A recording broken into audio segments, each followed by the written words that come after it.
Okay, I've been invited here today to give you a crash course in low impact development. So that is what I'm going to do. 15 minutes. I'm going to give you an overview of this whole book, which is my favorite book called Low Impact Development Technical Guidance Manual for the Puget Sound. Now, don't get put off because it's for the Puget Sound. This is actually a very good manual for Western Washington and Western Oregon and Northwestern California. There's lots of areas that have very similar natural conditions, and this book applies to them. But this book does a really good job of defining low impact development. It says that low impact development is a stormwater management and land development strategy. So it's a land development strategy. That means everybody has to work together. Planners, engineers, architects, landscape architects, contractors, maintenance folks, and they have to work together at all stages of the development. And then it says that we apply these stormwater management and land development strategies at the parcel and subdivision scale. So those are good scales to think about what we're going to talk about today.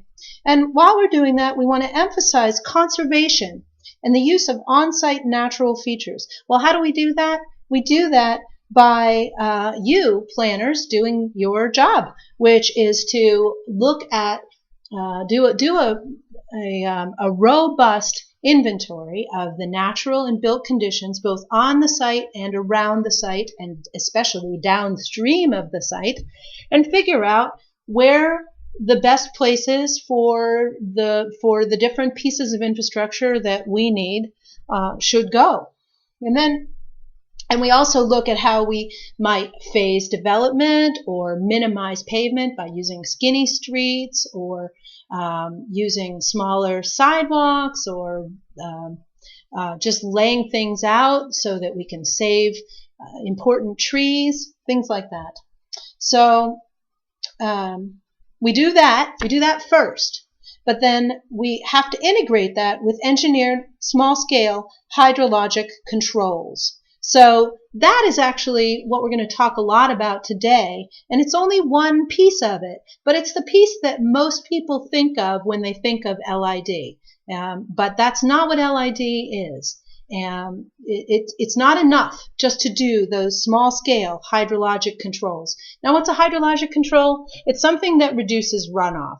There's a compelling argument to reduce runoff from a water quality perspective, and so we'll talk a lot about that today. And then the final part of this definition is that we're doing all of those things carefully together to more closely mimic pre-development hydrologic functions. So before we can more closely mimic pre-development hydrologic functions, we need to know what those are. So let's do that now. I'm going to give you an example for Western Oregon. And it does not work for Eastern Oregon. Eastern Oregon has its own balance of water, meaning where water is in the hydrologic cycle on an average annual year. But we're going to talk about Western Oregon, the water balance for it, and then all of the other water balances that I'm going to talk about in the next 15 minutes are all for Western Oregon. This is how it works here. So 100% of our rainfall is coming down out of the sky, but that can be a lot of different inches. So it can have a big range, but it doesn't matter how much rainfall we get every year. The percentages of where the water is in the water balance are the same. So when rain falls out of the sky, 40% of it, on an average annual basis, goes back up into the air as evaporation because it is intercepted on the structure of the trees and the vines and the ground cover and shrubs and duff and a little bit of the soil, and the water is sucked up through the first, very close layer of the soil where the trees are, and it's breathed out. That's 40% goes back up into the air. Then when that system is overtaxed, a portion of it starts to infiltrate into the soil, and it starts to move downhill. No surprise, right? Water moves downhill. What is surprising is that so much of it moves downhill in our clay soils. So our clay soils are not like Play-Doh. They have organic matter, and they have life. And that life, that soil life, is keeping our soils permeable because it needs air and water too to live. And so it's constantly moving that soil until, there's lots of voids in our clay soils. So base flow is that thing that you see when you're walking along a steep slope and you see water seeping out of a hillside. That is base flow. It's water that wants to get down to the bottom of the watershed so it can become a stream. And then once that system is taxed, it earnestly starts to move downward to recharge the aquifer. It turns out that a very small portion of our rainfall on an average annual basis turns into runoff. Scientists have found that 0.5% of our average annual rainfall turns into runoff. That's an extremely small amount. So we could simplify that picture by saying, okay, 100% comes down, 40% evaporates, 60% infiltrates, and 0.5% runs off. Okay, I know, it doesn't add up to 100%. I do have an engineering degree, but this is a simple picture, and I didn't want to write 39.25 and 59.25. So this is the simplified picture of what we want to get back to, right? And we can show that in a pie chart that looks like it's about 4 o'clock. So just keep that 4 o'clock picture in your mind. If you can't remember, 40% up, 60% down. But I'll be saying that like a million times, I think. So in the post-develop, we come in here and we build what we need to build to live, and that's a reasonable thing to do.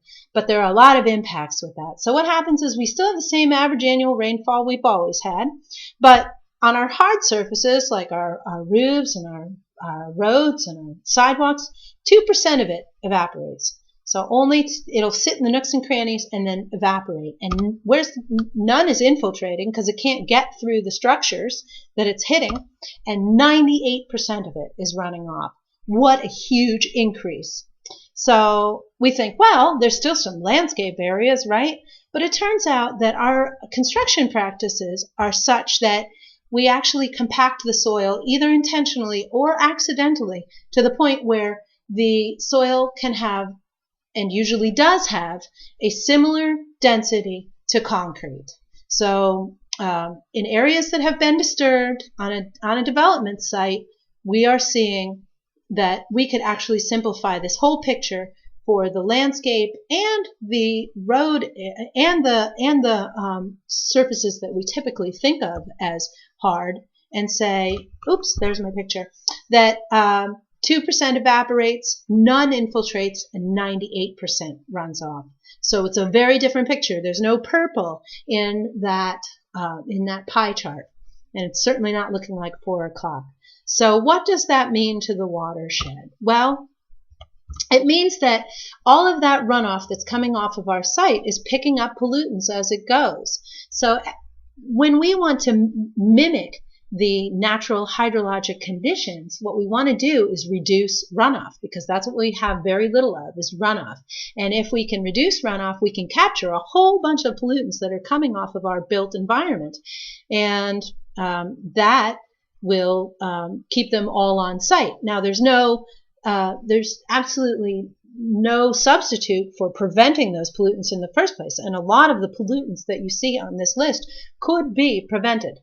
Nonetheless, our goal is really, prevention is important. Prevention is part of low impact development, but it's not mysterious. And so I'm going to talk about the slightly more mysterious portion of it, which are those controls, those hydrologic controls. So from a watershed perspective, runoff, even clean runoff, is not going to give us a high quality of water or a high habitat value in our streams. Because if you go from 0.5% of runoff to 98% runoff, guess what? You're going to scour the streams. You're going to destroy the homes of the stuff that lives in those streams. Other things that rely on those streams won't be able to access the streams or access the food that's in those streams. And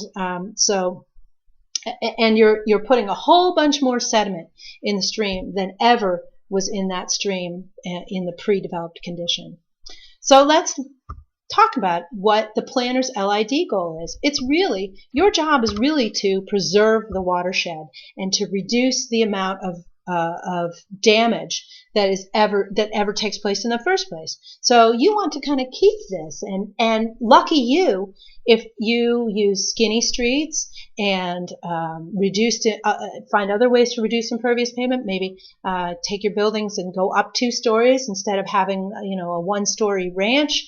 And if you preserve important vegetation on your site, or move your or just move your infrastructure in a way that you can cluster your infrastructure in one place and save something else that's really important. All of those things are cost savings to the developer.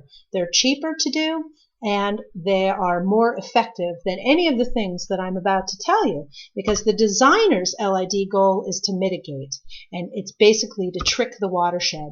So how does the designer make this post-developed site look like this pre-developed site? Well, the designer doesn't, but the designer tries. So just to give you a little quick tour around the site, up here in the left-hand corner, you can see a little yellow bar there. That little yellow bar is going to move around. That's our little key of where these practices that I'm talking about might be applied. And so this one is restoring the soil in the lawn areas. And you can see that we can reduce runoff by almost 50%, but we still have 50% runoff. Still better than what we would have had before, and and that means 50% less pollutants coming off of our site, and it's very cost effective to do. We can restore the soil in the garden areas, and when we have more structure, more materials to intercept the rainfall and to help infiltrate, we can reduce the runoff to 20%. So that's cool. Let's do that. Now, we can also use rain gardens. So remember, this is an extremely simplified presentation, just to give you an idea. And these percentages are what I think are our best case scenarios, and maybe not typical. The runoff from a rain garden could be as high as 80% if we put in a lined rain garden, which is actually very common as a substitute for what I'm showing here. But it's really not a substitute, and it's a lot more expensive. But anyway, let's say that we have the best case scenario and we're going to get 10% runoff from a rain garden. Well, we still have our balance. We've reduced our runoff quite a bit, but our evaporation and infiltration balance isn't quite right. And if we don't get that quite right, we are going to, on a watershed scale, we're going to be generating a lot more runoff, because the soil simply can't absorb so much water. If all we did, for instance, was use rain gardens or pervious pavements. Pervious pavements can really infiltrate a lot of runoff on an average annual basis. So you're getting an idea that there's no substitute for the work that you do as planners, but there's also no magic bullet. We need to use all of these different practices in different places around the site. So let me keep telling you about a couple more. We have eco roofs and green roofs. This is an impermeable liner. If there's infiltration, that would be very sad, because that's water dripping on someone's head inside their house. So we don't want that. Obviously, we have no infiltration with an eco roof, but we do get quite a lot of evaporation. And for a building, I think this is the best that we can do in terms of watershed protection. Now, everybody loves rain barrels, but rain barrels are very, very small. When you think about the amount of rain coming out of the sky on an average annual basis for your region, you could turn that into feet of water per square foot of area and get a volume of water which is really tremendous. So in Portland, for instance, we get about 37 inches of rainfall a year, and I have about, 14, I forget how many square feet of runoff of impervious area I have, but I'm generating on my modest little house 40,000 gallons of water a year. So rain barrels are going to have a lot of runoff. Now, they will capture pollutants in the bottom of them, and you get a chance to clean that out and throw it in the trash, which is cool, but they're really not reducing runoff, and they're really not protecting the watershed. And listen, if you put a rain barrel out in the open with the lid off and never connected the downspout to it, the thing would fill up on its own. So how effective could they really be? But let's say we have a whole bunch of them, or we build a cistern. Well, now we can get back to 40% evaporation and 60% infiltration and no runoff. But we're not sending it because we're land applying it, and so wherever it's going, it's probably doing whatever it might have done. But we're not sending it down at the right time of the year. So it used to be, we're storing what we're doing is we're storing all of the water that the watershed used to get. We're storing that from September to July, and then July 4th, when the rain stops and we don't get rain for another 30 days, we apply it to our gardens. And so we're sending that, and then it maybe rains a little bit more, and then we're applying it to our gardens for another 30 or 40 days. We're sending it down the watershed at the wrong time. So it's not just about that 40%, 60%, it's about what the watershed has been adapted to. That's one of the conditions that we have to think about. Nonetheless, we want to use rainwater harvesting for indoor uses. So you can see that rainwater harvesting is really more about water supply than it is about hydrologic conditions and watershed restoration, because here, when we pump it over to inside to flush our toilets or drink it or something, wow, guess what? My pie chart is empty. I have no water going into the system until after the wastewater treatment plant, and then it just gets dumped in the stream. Well, that's definitely not natural either, right? One last practice I want to tell you about is LID foundations. And I can't really put a water balance on this practice, but it's an important idea to enumerate and to reiterate.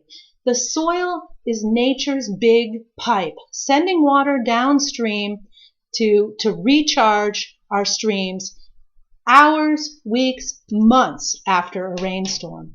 And if we're putting basements in, we're taking important watershed storage out of the equation, and we want to preserve the flows that used to be there. And in order to do that, we want to use LID foundations. So that would be pier and post foundations where water can just flow right under our buildings.